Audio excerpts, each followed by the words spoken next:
Bom dia, pessoal. Nesta nova série de vídeos, nós vamos estudar os ponteiros, entender os conceitos que antecedem o estudo dos ponteiros. Mais especificadamente, nós vamos estudar como que a gente consegue representar de uma forma didática e simples a memória RAM e o que significa acessar essa memória RAM em termos da programação em C. Na verdade, o que o ponteiro faz, ele aponta para uma posição de memória. Então é importante a gente entender de uma forma simples, objetiva, clara, como que funciona a memória RAM. No capítulo 7, na introdução do capítulo 7, deixa eu abrir da nossa apostila, deixa eu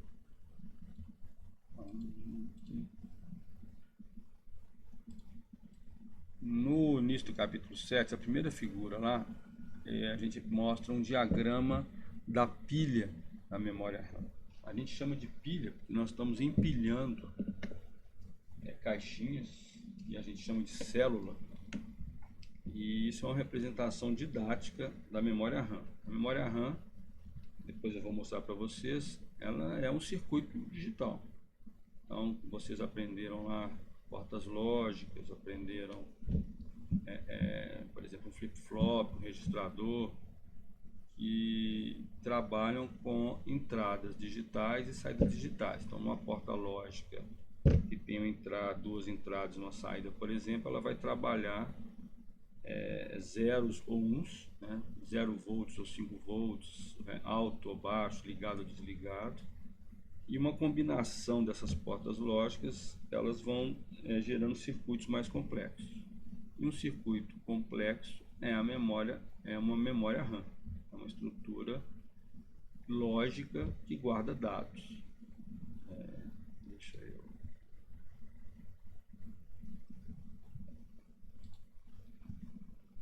A gente tem aqui então o que eu chamo de pilha.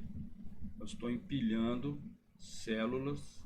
Então, isso aqui é uma célula. Cada célula ela guarda 1 byte. E cada célula ela tem o seu endereço. Então, alguns alunos já me perguntaram, vocês já me perguntaram sobre a lista, sobre como representa. Então, basicamente, essa é a estrutura que nós vamos trabalhar para entender a memória RAM e os ponteiros. Então, a gente tem caixinhas. Então, se eu peço lá um exercício para representar determinada quantidade de bytes, vocês vão fazer uma tabela em que eu tenho caixas. Cada caixa é uma célula e cada caixa tem um endereço. Em geral, a gente começa com o primeiro endereço de cima e vai descendo, mas tem livros, tem autores que preferem começar com o primeiro endereço aqui e subindo. Então, o endereço sempre vai começar de 0, então aqui seria o endereço 0, endereço 1, endereço 2, endereço 3 e assim por diante, até o endereço N, são N posições, no caso aqui de 0 a N, então N mais 1 posições. Tá? Então aqui são os endereços daquela célula e aqui são o conteúdo daquela célula.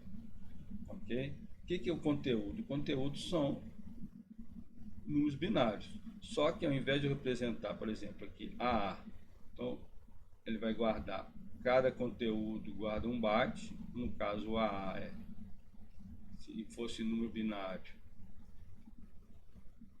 isso aqui é o A, e isso aqui é o A. Ou seja, então a célula, se eu guardar o número 0, 0, 0. Guardar o número 10, 1, 10. Na base 16. 3A, FF. Isso aqui eu represento na base 16, que é uma forma condensada de eu representar números binários. Então, cada 4 dígitos binários é um dígito hexa. Então, ao invés de eu fazer um diagrama, uma representação, então eu vou representar aqui um zero. Então, em vez de eu escrever 0001, isso aqui é o número 1, escrever 0000, isso aqui é o número 0, eu represento um zero. Ok? Isso aqui na base 10 é o que? 2 a 0, 2 a 1, 2 a 2, 2 a 3, 2 a 4. Isso aqui é 16. Não é? Então, esse número aqui é o número 10 na base 16, é o número 00010000 na base 2 e é o número 16 na base 10. É claro que esse número aqui, esse número 00010000, eu posso cortar isso aqui e falar que é um número 10000. Mas nós estamos representando os nossos dados em 8 bits, porque nós estamos definindo que a célula guarda 1 byte.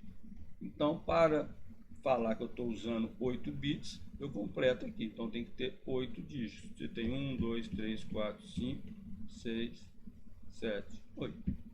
8 dígitos. Cada 4 dígitos vira um número hexadecimal. Ok? Deixa eu apagar isso tudo aqui. E vamos continuar no próximo vídeo mostrando para vocês como que a gente trabalha com essa estrutura de memória RAM. Então tem muitos exercícios da lista que se baseiam nessa estrutura. Então, quando a gente vai mexer com o ponteiro, eu vou falar assim: o ponteiro aponta para uma posição, para o endereço. Que endereço que é? Qual que é o conteúdo daquele endereço? Então, tem um endereço, tem um conteúdo. Ok? Deixa eu mudar de página aqui. Fazer um zoom aqui. Então, no próximo vídeo, eu vou continuar estudando, detalhando mais essa estrutura. Nós vamos associar essa estrutura ao estudo do ponteiro. Eu volto já.